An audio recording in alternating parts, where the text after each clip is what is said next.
Now will we see the magic?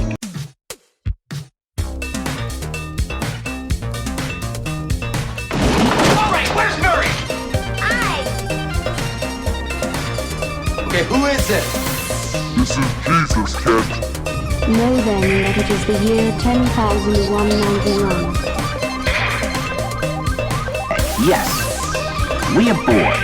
We're all bored now. Hi, good night. Good night. Hello, and welcome to Mary vs. the Movies with your host, Mary Jones. And Dennis Ling. And this is episode 86. What are we watching? We are watching Never Say Never Again. I'm never going to get the title of these movies right. Never Say Never Again. Well, I just said it. Last week we watched Octopussy. Yep. And so the same year as that film came out, this film, Never Say Never Again? Yeah. Did I get it right? Okay. Yeah. Look, I'm sorry. You've got titles like Live and Let Die. Right. Never Say Never Again. You Only Lived Twice. Yeah. A View to a Kill. This is all like just nonsense phrases. I'm not going to remember this nonsense. Come on, man. This is canon. Canon. Oh my God. Can you imagine like what a canon group Bond would look like? Ooh. Yikes.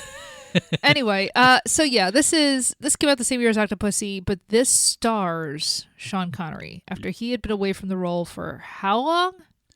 I think probably like 14 years, something like that. Wow. Yeah. It seemed like a lot, but now that we're older, it's like that doesn't seem like that much time at all. That's a long time to walk away from a franchise, though. Yeah. And there had already been one, maybe two Bonds. Where did Lazenby fall? See, that's where I feel like he did one after Lazenby. Oh, So- okay. So it's confusing. Yeah, it is confusing. I don't know what the last Connery Bond is before this. I'm not sure either. It's it's funny because we brought up Doctor Who in the last episode, and it's a bit like, wait a minute, they brought back David Tennant to be the 14th Doctor? What's going on here? I'm very confused. I don't know. I still don't know what's going on with that. And why doesn't the War Doctor bump everyone up? Yeah, you're right. Why doesn't that bump any? Oh God. Plus, there's like, what is it, Brain of Morbius or something? There's like one episode where there's like a whole bunch of other. Yeah, there's that whole what Logopolis with the Valyard and all that stuff. Anyway, look, it's not terribly dissimilar. There's a whole other James Bond movie called Casino Royale that's not the Casino Royale that everybody else has seen. Have you ever seen the other Casino Royale? No. Where there's like 5 different James Bonds running around? Yeah. Okay, so it's from the 60s. Right. It's a dumb movie. It stars David Niven as James Bond, Peter O'Toole. Isn't like Woody Allen like a Woody James Allen Bond? is James Yeah. Bond. Peter Sellers is James Bond. All the creeps. Yeah. Which is appropriate. That's fine. That makes sense. So yeah, which James Bond are we? Yeah, it is a type. So which James Bond are we on to now? I'm not sure. But yes, this is Sean Connery coming back. Like, just as an aside, yeah, Casino Royale was for a while the only James Bond movie I had ever seen. So But I guess this is around the same time as Outland, I think. yeah, probably maybe a little bit later. Yeah. But yeah. not much later. Obviously, this is before The Last Crusade, but not that much before when you really think about it. But yeah, so he... And What? Sword of the Valiant. Yeah, this is not even close to our first Sean Connery movie for this show. No. He's been in a couple movies already. So, welcome back to the show, Sean Connery. I can't wait to see you do old Bond. Well, no, because I think isn't that kind of the idea? Is this is like an aging James Bond back for one more ride? I think that's the idea with the title. I forget if that's the idea of the movie, though. You've seen this movie, though, right? I saw it in the theater, and that's the only time I've ever seen it. My memory is like a child, Sure. playing with blocks. Wait a minute. Hold on. You would have been 12 when this came out. You were not playing with blocks. Oh, playing with computer blocks. Okay. On a Commodore 64. Fair enough. So, yeah, I have no idea what happens in this. I guess it's like Bond has to foil Spectre, I'm sure. You said this is the plot of Moonraker? This is the plot of Thunderball. Thunderball. I'm sorry. Which is like the... Like, again, like all these stupid titles. Like, I'm going to keep any of this stuff straight. Thunderball. Thunderball. What kind of a title is Thunderball? It was supposed to be the first movie, but there was a legal issue. Oh, which we discussed in our last episode. Mm-hmm. But again, Thunderball, what kind of title is that? If that's not a roller coaster or one of those, sketchy drugs truckers buy at, your interstate loves or whatever, the Flying J, then I don't really know what it is. The thing with James Bond, it's supposed to be cheeky. It's supposed to Yes. be winking at the audience all the time. Absolutely. And so, of course, the title is winking, we thought we weren't seeing Sean Connery again, but here he is. Everything is obvious. So, which is fine. Yeah. You walk in knowing what you're going to get. I hope this is more in the vein of like cheeky James Bond throwing off quips and gadgets.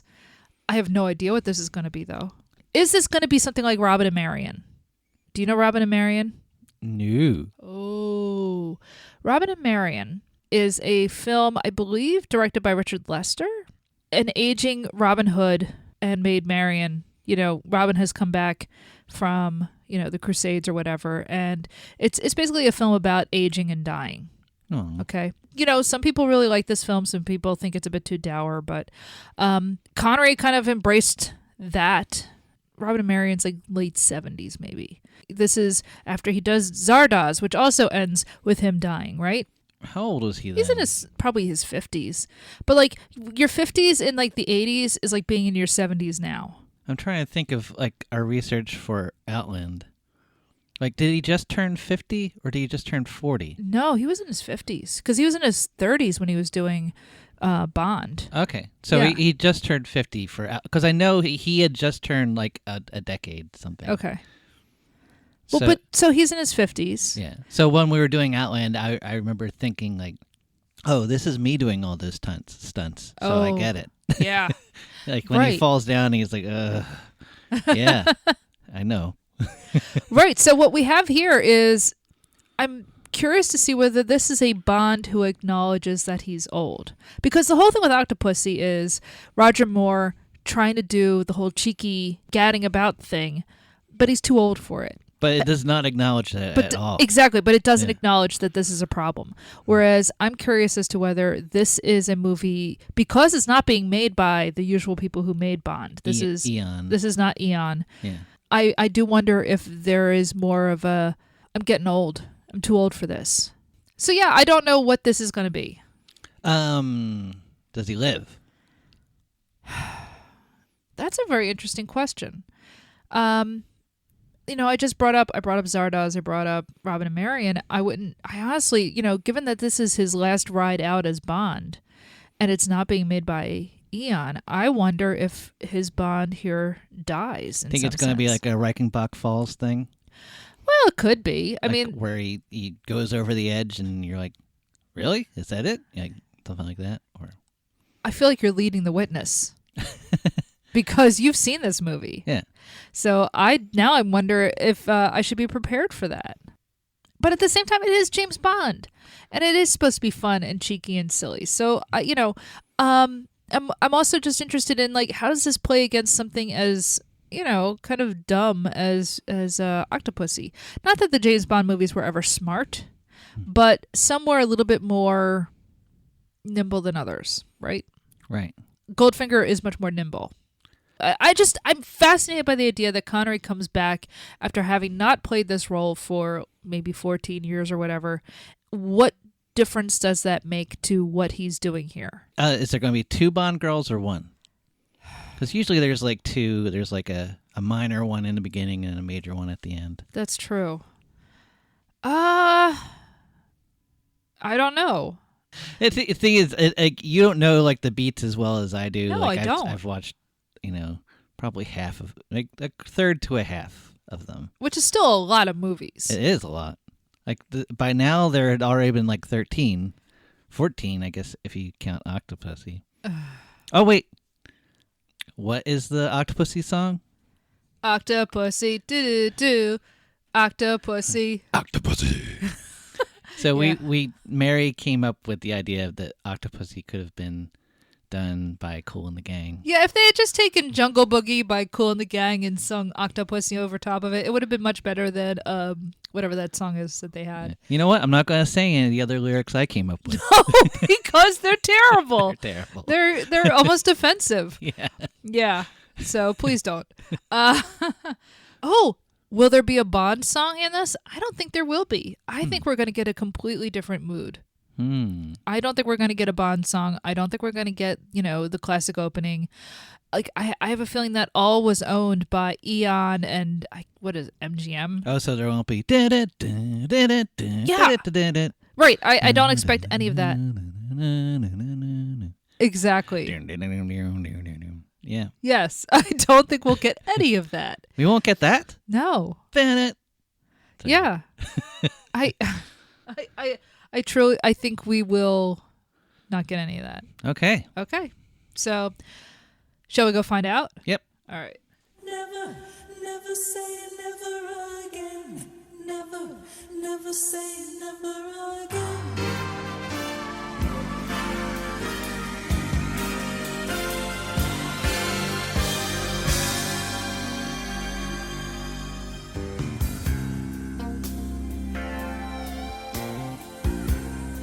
After a series of wars and through alliances with Great Britain starting in the First World War, by 1932, Abdulaziz bin Abdul Rahman Al Saud finally was able to consolidate power in the Arabian Peninsula and established the Kingdom of Saudi Arabia, having already secured the control of Mecca from the Hashemite dynasty in 1925.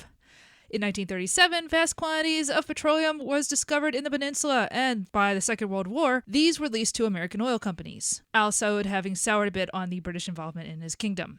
American and Saudi interests are not on the surface aligned, the U.S. touting liberal democracy, whatever that means, and Saudi Arabia being a theocratic monarchy. But hey, America needs oil, or if it doesn't so much need the oil, they want to keep it out of the hands of anyone who is not us. Al Saud's personal doctor was a man called Mohammed Khalid Khashoggi, who had 6 children, including son Adnan Khashoggi and daughter Samira Khashoggi. Now, Samira was a writer who would go on to marry the Egyptian billionaire Mohammed Al Fayed, who, among other things, owned Harrods department store in London, and their son was Dodi Al Fayed, the playboy who was Princess Diana's lover after her split from the now King Charles III, and they, of course, were killed in a car crash in Paris in 1997. Samira's brother Adnan was a businessman starting off with a truck leasing company that went across the deserts of Saudi Arabia. Remember all that oil? And spent much of his career facilitating U.S. and Saudi business partnerships. With his 2 brothers, he created the multinational private investment corporation Triad International. Company holdings included hotels, shopping centers, banks, oil refineries, a computer manufacturer, a gold mine, construction companies, car and truck franchises, and the Utah Jazz. They also had controlling interest in things like the Mount Kenya Safari Club, several acres of reserve at the foot of Mount Kenya, the San Francisco Tower Center East in the U.S., the Long Beach Edgington Oil, a U.S. oil refinery. My point being that Triad International had their hands in a lot of different pies, as investment companies often do. They also had financial interest.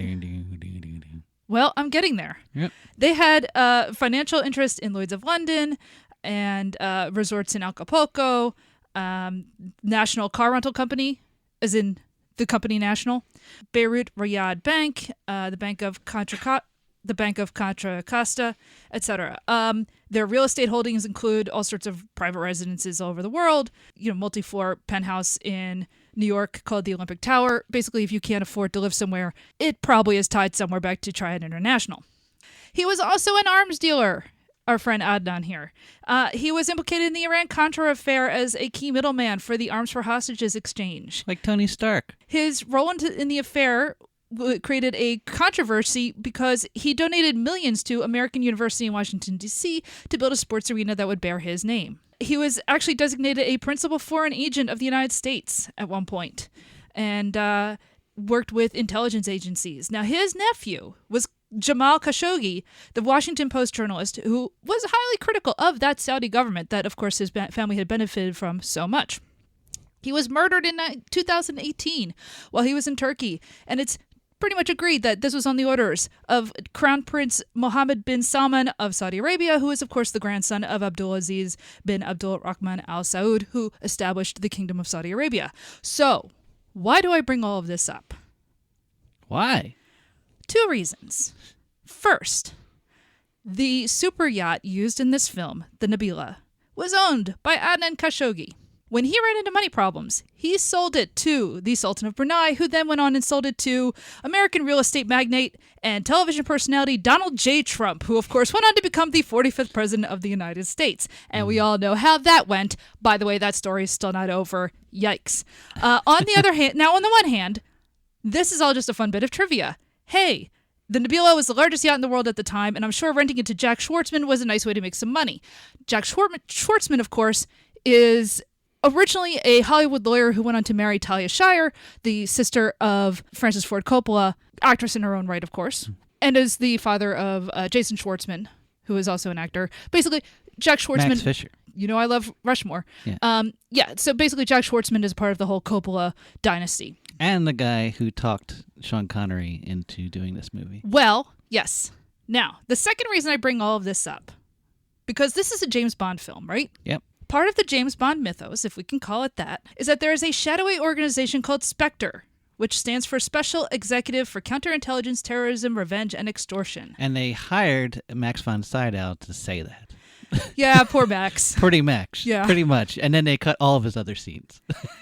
Well, yeah, then I wonder about that. But so all sorts of bad things in the James Bond world are attributed to the machinations of Spectre, which is supposed to be a non-political organization. In other words, they're not capitalists or communists by their standards, at least not legitimate businessmen, right? Pretty much like Hans Gruber in Die Hard. Yeah, exactly. He's just there for the money. He's just there for the money. So the whole idea is that they exist just to enrich their members, especially criminal mastermind Ernst Stavro Blofeld, who, as we just brought up, is played by Max von Sydow, and his number two, Emilio Largo, although in this film his name is Maximilian because this is an off-brand, so to speak, James Bond film, who is, in this film, the owner of the super yacht, the Nabila. So the whole point of James Bond, not the whole point, but one of the ideas in James Bond is that there is, these shadowy organizations that exist to create terror and mayhem across the world in order to enrich themselves. All things that the Queen is against. Right. It's extremely funny, then, to me, that this movie exists in part funded by, I don't know, the shadowy machinations of the Saudi government or people connected to the Saudi government. Yeah. But here's the thing. So is lots of stuff. Like, I'm not going to talk about 9/11 right now, but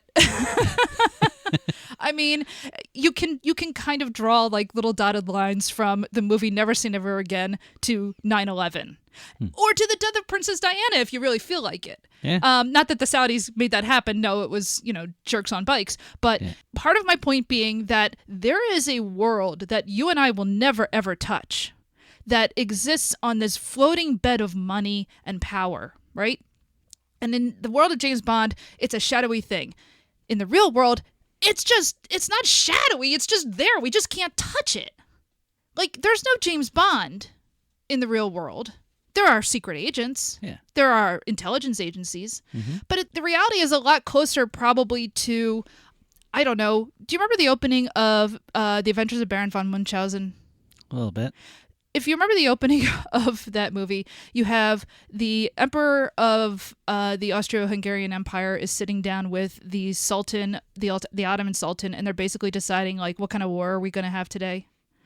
It's all a joke. Right. Everything's a joke. Everything's a joke, and we're the ones paying for it. Right? The reason my mom, who is in her late 70s, has to go back to work is because of that big floating bed of money that we can never touch. Right? I watch a movie like this and it's fun. It's a lot better than Octopussy. I enjoyed watching this movie. I don't know that it's a good movie. But then you start reading up on how movies get made and who pays for things and where stuff comes from. And it's not hard to feel a little bit of bile in the back of your throat. But hey, you got to drive that car somewhere, right? You got to go to the grocery store. You got to go to work. And where's the oil going to come from? If it's not coming from, tar sands in Texas or whatever, then it's coming from Saudi Arabia, right? Right. 007. 007. All right. So yeah. Yeah. The movie's fun. Right. I rather like, I was right in that it is sort of James Bond is an older man who is not up to speed on, like, he's aging. Probably part of the reason it didn't succeed. Yeah, I won't say it's a great film by itself. Like, I think if you just saw this, you probably wouldn't be terribly impressed unless you are into James Bond, right? Or you just watched Octopussy and you're just like, wow, that was terrible. And then you watch this and you go, well, at least this is an actual film. Right. All right, this is a movie that makes sense. This is actually the only James Bond film in the 80s that's based on a single novel. Thank God. All the other ones are all like cobbled together from different stories or. And at least this doesn't feel cobbled together the way that one does. Right. All right. So watching this, at least I felt like I'm watching a coherent story as much as any James Bond story is going to be coherent. At least I understand what's happening in this movie, more or less. Yeah. And so that point A to point B, like Octopussy, we're dealing with nuclear weapons. That's the 80s. It is the 80s, but at least here I get what's going on. Okay. So that's number one. Number two, I don't want to take anything away from Roger Moore. I'm sure his other movies are more fun. But I kind of found it interesting watching Connery, who's in his 50s. He looks good for a guy in his 50s. He's younger than Roger Moore. Yeah, I know. It's really funny because in this, the whole idea is that, I'm an older guy. They're yelling at me about what I eat. They want me to get rid of free radicals. There's like a half hour of him disobeying his diet. Yes. That's all the beginning is. It's like, oh, the doctor tells me I gotta diet. Well, I'm not going to. It's such a weird way to open a film. Yeah. And maybe that goes on a little too long, although they do set it all up that he essentially gets sent off to like a health clinic / sanitarium type situation where he just runs into the story. Where exactly the story just sort of happens to him.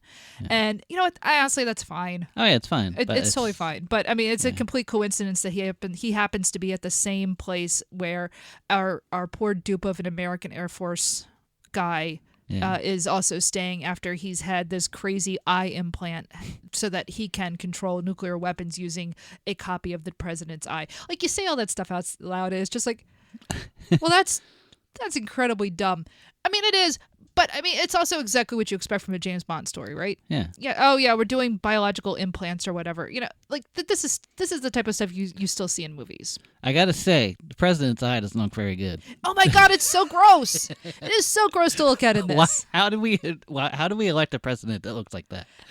And he has two of those eyes. And I'm just wondering, is this supposed to be Reagan's eye? I don't know. Like, they never say who the president is. Not that it matters, but it looks a little bit like the eye of that Devo baby who's, God. sticking his fork into the toaster from that one video. It's really it is hard to look at this eye. Ugh. Yeah, it's so gross.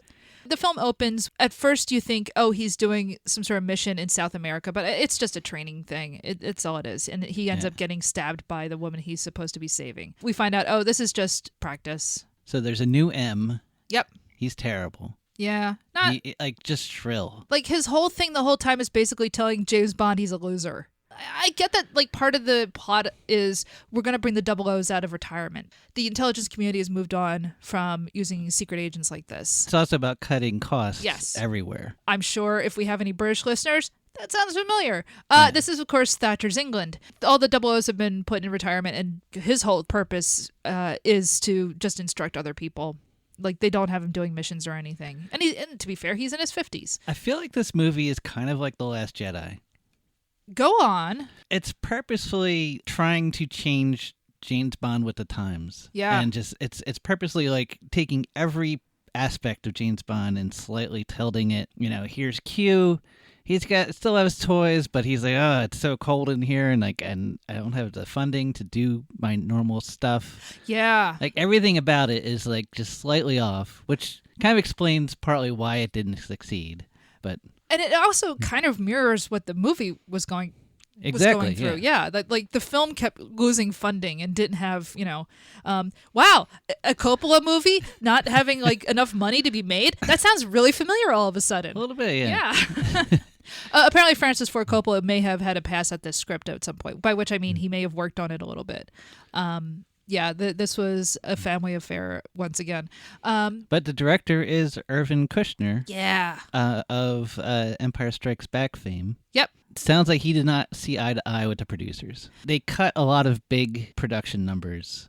Yeah, and that does hurt the movie because there are times where things just look like badly animated or green screened. If they had thrown some more money at it, I think it would have looked a little bit better. So it sounds like the reason why Sean Connery left James Bond was that they weren't bothering to get good actors. It was just him and like a bunch of schmoes. Yeah. I talked a little bit about the whole story about how this movie got made in that McClory owned the rights to Thunderball, and he was allowed to remake Thunderball. But this was in courts right up to this movie. Like in mid-70s, like he got the rights to Blofeld and Spectre, and that's why in 1977 they had to take it out of Diamonds Are Forever. He's frustrated that they're not getting real actors, and that's why he left. And you jump ahead to this movie, and there are actors in this. Well, that was part of the sell. Yeah. So he worked on the script in the mid-70s with McClory, but he did not expect to actually work on the movie. And then, so when Schwartzman got a hold of it, he talked Sean Connery into being in the movie, saying, you have final say on the cast, on the script, all this stuff. And so this is kind of Sean Connery's movie. There are definitely people in this movie. Max von Sydow as Blofeld. I really wish there was more of him in this. Apparently there were scenes that got cut, and I don't know that those scenes have ever seen the light of day. No. Kim Basinger. Kim Basinger is our Bond girl. Yeah. I think she was picked out by his wife. What I read was she originally was approached for a different Bond film a couple years earlier, and she's just like, I don't want that to be my intro because then, this is the only way I'm ever going to get, like, nobody's ever going to hire me if I'm just a Bond girl, because that's happened before, right? Yeah. So she didn't want her career to stall out. And I think at this point she had just had no luck breaking through, and she's just like, fine, you know what? I'll do the movie. And after that, she actually did start getting work. So she's probably the only Bond girl who actually had a career afterwards and had a much bigger career afterwards. Yeah. What's her name? Domino. And who else is in this? Klaus Brandauer. He was. Is he Largo? Yeah. Okay. I like him. He's kind of got this weird creep vibe. Yeah, he was. I like him as a villain. He's a total pervert in this. So the whole thing is Domino, Kim Basinger. She is a dancer, and she's doing like dance instruction with this guy, and Largo is like watching her behind a mirror wall, and it's real You know creepy. What? That probably wasn't in the boat at the time, and Donald had it installed. Oh yeah. Ugh. Ugh. Ugh. Gross. Probably the standout would be Barbara Carrera, though. Yeah. As Fatima Blush. Yeah, she's sort of the villain. Yeah. And she's crazy in this. I love her in this. Mm-hmm. She is just bouncing off the walls. Yeah, evil. she and Largo are just are Natasha and Boris and Natasha. Yeah, exactly. They're I do like them in this as villains. Great. They're fun. She's just she just kills the Air Force guy when he crashes into the wall because he's served his purpose, and she ends up exploding at the end. Yeah, isn't that great? Mm-hmm. But every time she kills someone, she's laughing. She loves killing people. She is just over the top. I love it. Yeah. It's kind of like no, this is what I want from this kind of a movie. Give me a villain who's just nuts and loving it. Yeah. And then oddly enough, the last famous person in this movie is Rowan Atkinson. Oh yeah, forgot. I think this is before Blackadder. Before, really? I take it back. It's the same year that the first series of Blackadder comes out. So it's at the same time. I don't know what his career was before Blackadder. Mm-hmm. Yeah, this is the same year that Blackadder comes out. And he basically plays like a British attaché down in the Bahamas? Yeah. Nassau. Being a dopey Englishman who is not very good at spying or anything like that. It's a small role, it's comic, it's fine. Yeah. He's more worried about Bond ruining the Bahamas vacation trade or whatever. Exactly. He's much more worried about don't screw up a good thing we got here by killing a bunch of people. The plot is essentially, as we said, Spectre kidnapped and brainwashed a U.S. Air Force pilot in order to implant a copy of the United States president's eye into his eye so that he can gain access to our nuclear arsenal, at which point they load a nuclear weapon onto 2 cruise missiles. During a training exercise, have them go rogue and fly off into the sea where they can control them. This is the first part where you see it's budget Bond. Oh, man. Because they steal it on this fishing boat that just has a radar dish. Yep. And then they just swim down and take it. It's like, there's no robot, submarine with a giant mouth that eats them up or anything. There's no like, volcano island. Nothing. There's nothing. There's none of that. So Blofeld's lair, we do see Blofeld's lair early in the film. It's just a fancy room. Yeah, but it's, there's... Oh, it looks nice. Yeah, it looks good. There's lasers like scanning her, although it just looks like a flashlight scanning her.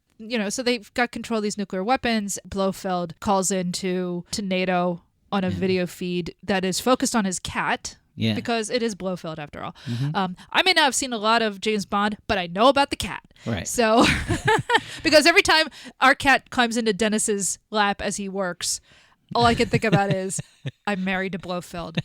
So he holds the world hostage and says, yeah, we can set these off whenever we want. You don't know where they are. Give us money. Then the rest of the film is James Bond tracking down these nuclear weapons and trying to get them defused. And Fatima trying to kill him. And Fatima hunting him down, yes. Yeah. And so he goes off to the Bahamas.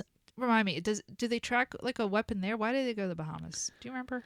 Somehow they know that Largo is involved. Oh, that's right. Where his boat is. And that's where his boat is. Because Largo is dating Domino. Domino is the sister of the Air Force pilot who has been kidnapped and now killed off by Fatima. Yeah. Okay.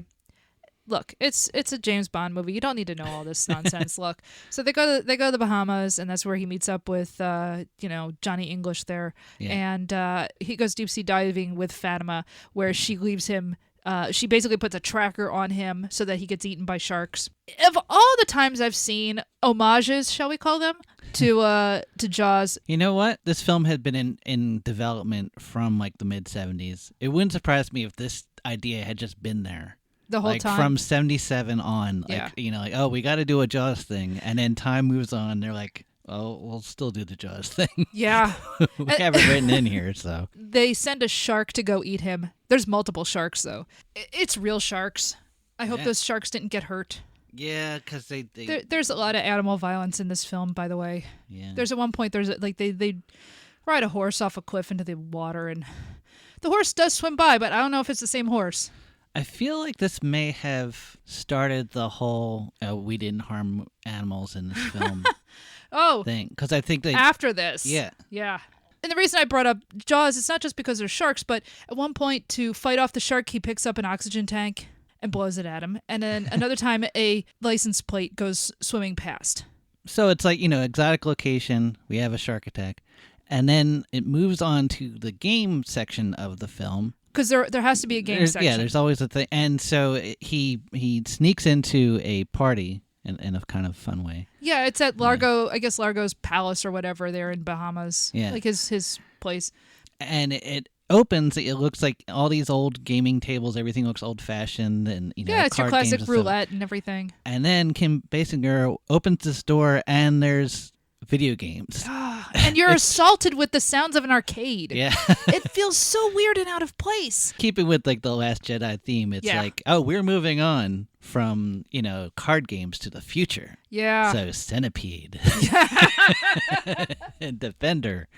And Atari was like a sponsor. Were they? Yeah, I saw them thanked at the end. Oh, man. Oh, that makes sense. Well, okay, so you want to talk about the video game. Because here's the thing. Like, I know that with James Bond, it's like he goes and plays Baccarat against Le Chiffre. Yeah. And he plays the Backgammon, I guess was the last movie we saw, against the Prince. He played, Texas Hold'em in like Casino Royale or something like that. Yeah. So here he plays a video game against Largo. So I saw this movie in a theater. I remembered almost none of it. Except for this scene. You gasped when you had that moment of recognition. It was really funny sitting next to you and you just went, I remember this. And of course, it's the only part you remember is this chintzy video game. Yeah, because it's 1983.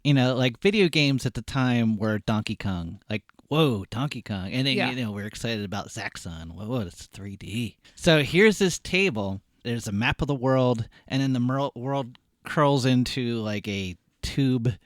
Yeah. But, at the time, it was like, whoa, the future of video games. Well, yeah, because they're using vector graphics. Yeah. But it's also on this, like, 19th century table. Yeah. It looks... So it's very steampunk looking. That's true. Actually, you're right. I hadn't thought about that. Yeah. Not far from Dune. Yeah, that's true. So, this is when steampunk's all getting defined. That's a good point. I hadn't thought about that. And yeah, and the video game is basically like Missile Commander, but, with vector graphics instead. It's not a good game. No, but- I mean, it's what, but the one thing is it shocks you if you lose. Right. And each time you lose, you get a harder shock. And I'm just like, This is probably what parents were worried about. Like, oh my God, my kids are going to get shocked by these electronic games they're playing. I know at the Consumer Electronics Expo out in Vegas, like they have all these like bodysuits you can put on, and I was listening to a podcast talking about how when you would play this one game, you actually felt like a bullet was going through you, and you felt like you were stabbed, and it would shock you. And I'm just like, thanks, scientists. yeah, right. Like, I don't want to play this game. I just want to be a happy wizard. What are you talking about? I just want to, like, if I play Tetris when I'm wearing this suit, am I going to get crushed by blocks? What is this? Ugh. So yeah, I mean, like, I'm not a gamer. I play some video games. It's not like my thing. They're going to have a game called Sex Bonk where they show like sexy pictures and then you get hit with like a bat on the head by that dog. No, that's even worse than what I thought you were going to say. No. Oh no. Stop thinking bad thoughts. Oh my God. So yeah, there's the video game scene, and that like the whole point of the video game is he wins $200,000. He's like, well, I'll trade it for a dance with Domino. During this dance, he says, oh, by the way, your brother's dead. Yeah, he's just like, I'm here to give you a whole bunch of exposition. By the way, this is what's been happening in the film while you've been busy doing your little dance routines. Yeah. So you're gonna help me or what? This is also after his sneak masseuse session. That's true. He forgot did about that. Yeah, that's there's all sorts of creepy consent things. Well, it's James Bond. Why even ask that question? I know. Domino decides to align with James Bond because hey, he didn't kill her brother. Right. My boyfriend did through his partner, his Natasha. What are we calling her? Yeah, I don't know. Spectre. Fatima. Yeah, Fatima. Well, no, I know what her name is. Oh yeah. Believe it or not. So they find out that one of the bombs is at the White House. And it's able to be diffused. Okay. Off screen. There is no drama there. Absolutely nothing happened. Again, it's all just exposition. Cheap. The other we find out eventually is that it's in Palmyra. Now, not New Jersey. This Palmyra, they don't. It's under the Tacony Palmyra Bridge. Well, you know what? They can set it off. I hate that bridge. I hate trying to find that bridge. I hate going across that bridge. Yeah. Just as an aside, the Tacony Palmyra Bridge, there are signs pointing to it all the way out in Schwenksville, in Gilbertsville, like 50 miles away. I don't know why. Nowhere near this bridge. Nowhere near the bridge, but there are signs saying, if you stay on this road, Route 73, you will hit the Tacony Palmyra Bridge. And then once you get to Philadelphia, you get lost. Try to find the bridge. You're going to go down the wrong street. Everything's a big pile of spaghetti in that because it's the Northeast. I hate Northeast Philadelphia. I hate it so much. Trying to get around there is such a pain. Anyway, this Palmyra. They have good diners. Yeah, fine. This Palmyra is Syria. I don't know that the actual Palmyra is on the coast. It's an old city that's been there for thousands of years. And then all of a sudden, like, the end of this movie is kind of like, okay, let's take Raiders of the Lost Ark, but put a nuclear bomb there instead of the Ark of the Covenant. Yeah. Because instead of ancient Egypt, we're getting like the Neo-Assyrian Empire, I guess, is all of the artwork. It looks kind of cool, but nobody has any idea what, And no one mentions it. This is yeah. where it happens. Yeah, it's basically the bomb is hiding in an underground pool called the Tears of Allah. They actually were filming it off like the French coast or something. It's in the Mediterranean, but it's supposed to be Palmyra, and so like all the interiors are set, and yeah, like I said, it's all supposed to look vaguely Assyrian, but it's whatever. It's Hollywood. They just looked at some pictures in a book. What I'm saying is, Raiders of the Lost Ark looks great. This is not that. But the thing is, people that worked on Raiders of the Lost Ark worked on this.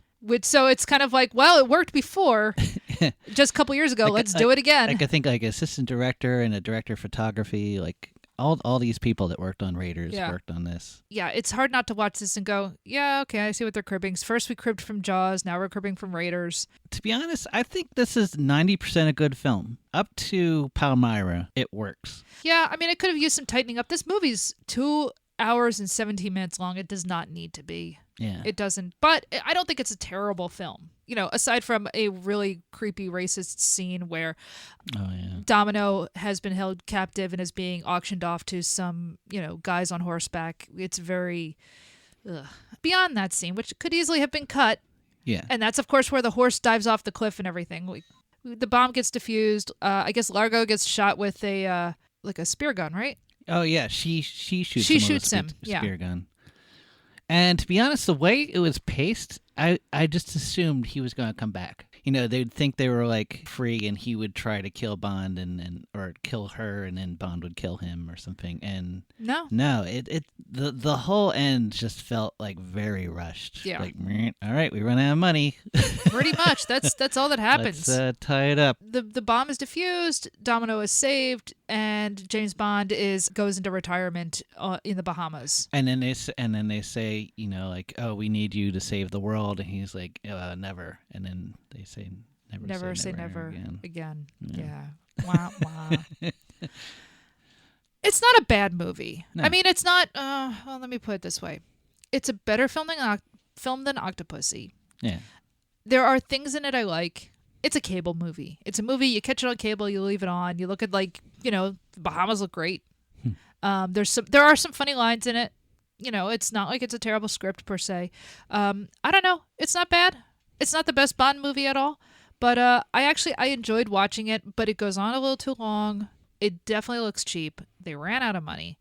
But honestly, after watching Octopussy, I don't know. This movie's better than that.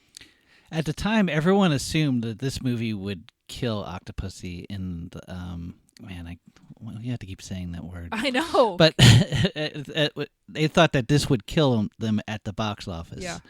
And I think because Octopussy came out 4 months earlier, and also had money, at least for the effects. Yeah. Like, I feel like the commercials just looked better. People probably had like just Bond fatigue at that point. It's like, oh God, I gotta go see another Marvel movie. Not to like rag on Marvel movies. You do get fatigue with something. Most people do. Now we're used to movies like 3 Marvel movies a year or something. Back then, like, movies usually just took 2 or 3 years. And also they stayed in theaters for like months. Yeah. It's something that rarely ever happens now. Like maybe if you're Top Gun Maverick, you can stay in the theater for a while. But like back then, movies would stay in theaters for months. So like for all I know, Octopussy might have still been in the theater, although that movie's terrible and I hope it wasn't. I mean, nobody deserves to see that more than once. Yeah. But both movies did make money. That's a shock, actually. I'm surprised this movie made money. Not so much because I don't think anybody went and saw it, but it just sounds like it was such a financial boondoggle to begin with. Well, it sounds like it was horrible to work on. Connery he was training for this movie with Steven Seagal and broke his wrist. Steven Seagal, man. Yeah, a young Steven Seagal. He had such a horrible time on this movie that he retired from acting for 2 years. What did he come back with? Do you know? Oh, I think Name of the Rose, 86. Oh, yeah. It's funny to come back with The Name of the Rose. Name of the Rose and Highlander the same year. Wow. Yeah. Both movies we're going to cover. Because I have not actually seen Name of the Rose. And a year after that was Untouchables. So that's quite a trio there. Wow. Yeah. Man, that's a heck of a way to come back, actually. That's the thing. Like, Connery, he had it. We brought up Roger Moore, and I don't know what Roger Moore ever did beyond James Bond. But, like, it's sort of it's a role that can either, like, make or break you, right? Yeah. And, like, Connery had a career before Bond, and he had a career after Bond. And, I mean, a great career, right? I don't think it's as kind of limiting as Doctor Who. People that end up Doctor Who, that's kind of all they are. Well, no, but see, it depends. Like, David Tennant has had a great career beyond Doctor Who. And maybe I'm thinking more of the classic Doctor Who. See, I think you're thinking about the 70s. Like, Tom Baker really got hit by being Doctor Who for so long. Yeah. Connery had a very long and varied career. He did all kinds of stuff. And not everybody, Roger Moore, I have no idea what else he did. Lazenby, I have no idea what else he did. On the other hand, Pierce Brosnan, lots of stuff. Yeah. Daniel Craig is hoping to not get trapped, and lots of people love what he's doing in with the Benoit Blanc stuff, and hopefully he'll have a career like Connery did in that, he gets to do lots of different things. In the core of this movie, there is something to, I'm this older guy who still has to go out and do this thing. And that's at least kind of interesting compared to, as you said, Roger Moore, who's actually older than Connery, but he's still playing a character as if this character has never aged. Yeah. And it doesn't work in that movie. This movie works insofar as it lets Connery's Bond be old. Like, I'm curious how this movie would have done if it had more money. Because you've got Irving Kushner. He kind of made Star Wars. Like, he made the franchise, and then he made a sequel that is nothing like the original. And that actually is a good movie. Imagine if the second movie came out and it just wasn't a good movie. What would you have then? But he made a movie that's good. Mm-hmm. What, and he went to Tyler School of Art. Right. My school. Yes, he is. You have the same alma mater. Yeah, it's part of Temple. I don't know if it was part of Temple back then. I'm not sure what this whole story of Tyler School of Art is. He would just do like indie films and that kind of thing. Like he'd had this long career. He was like an older guy. He was in World War II and all this stuff. But he taught George Lucas at USC. When George Lucas was looking for a director, he picked him because he remembered him from this class he was teaching. And Irwin was like, you got all these hot shot directors you could grab, like, why me? And he's like, well, you can do everything that Hollywood directors can do, but you're not Hollywood. So yeah. And that's how he ended up doing these kind of big budget films for a few years. And it's not a whole lot. I mean, he did Empire Strikes Back, Never Say Never Again, and then RoboCop 2. Yeah. And I think that's like kind of it in terms of like the big budget stuff.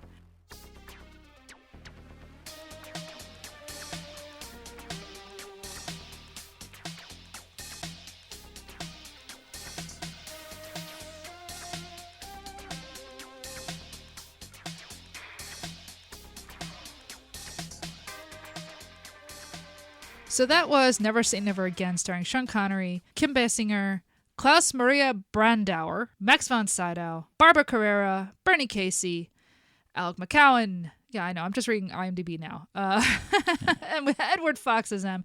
And weirdly enough, Rowan Atkinson, because why not? Directed by Irvin Kershner and written by Kevin McClory, which we discussed that whole fiasco. Yeah. And Ian Fleming, Jack Whittingham. Oh, God, there's like 5 different people in this thing. Lorenzo Semple, whoever that is. It just kept getting rewritten. Yeah, and supposedly Coppola took a turn at the script, so yeah, because, again, produced by Jack Schwartzman, who is the husband of Talia Shire and the father of Jason Schwartzman. You can follow us on social media. We are Mary vs. Movies on Twitter and Instagram. We are Mary vs. Movies on Mastodon. It's at mas.to. Let's see. We are Mary versus the Movies on Tumblr, although I haven't really done much with that yet. And we are at some point going to have a website. It will be maryvsmovies.com. I know. It's just, I'm getting there. We are available on all of the major platforms. We are on Apple Podcasts, where you can rate and review us. And please do that, because when you rate and review, basically it gives us more exposure. And we've gotten some lovely reviews on there. We are available on Stitcher and Spotify and Overcast, pretty much anywhere that you can get podcasts, Google Play. You can go to the Libsyn website and get our RSS feed and plug that into whatever your podcatcher of choice is. Next week, for your eyes only. No, only for you. We're going to give Bond a break for a little while. We're not going to do 2 months of Bond? No, we're not going to. We're not going to do 2 months of James Bond. Cumulatively over the course of the podcast, I guess it will add up, but not all at once. Okay? I want to take a little break. Yep. We're going to flip a coin between 2 films, which I assume are nothing alike. The first film, the Warren Beatty communism drama Reds. Super long movie. Yep. Versus a movie I don't really know anything about, except that it has Mark Hamill in it. The Big Red One. Reds plural versus Reds singular. Yes. So, let's flip a coin between Reds versus The Big Red One. All right. Heads single. Heads is single. Wait, when you say single, do you mean The Big Red One? Right. Okay, so what is it? Reds. So it came up plural, it came up tails? Yeah. So next week, our episode will be the film Reds, starring Warren Beatty and a bunch of other people. I think Jack Nicholson's in it. I'm not sure. But it's one of those movies I've kind of always wanted to see. And that'll be interesting. And then the week after should be The Big Red One. So, honey, as we bid James Bond adieu for now, until next week. Well, to be perfectly honest, there was this girl in Philadelphia.